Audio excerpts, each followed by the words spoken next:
no the billion ma family. I don't think you here. I can't move the very who are. I think the play after. You know, one, you know. So my lad, I never put your noodle. I was my third year. I got that ready.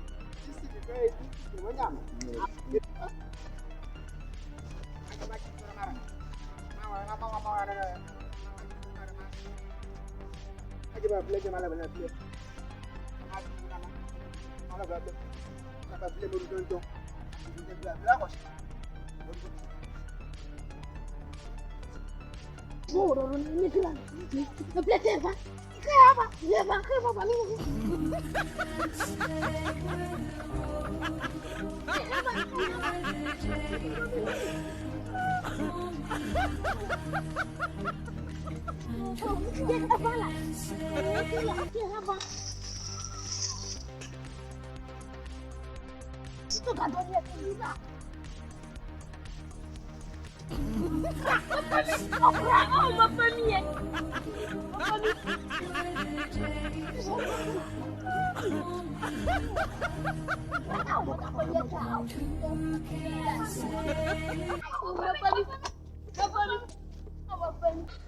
Aha!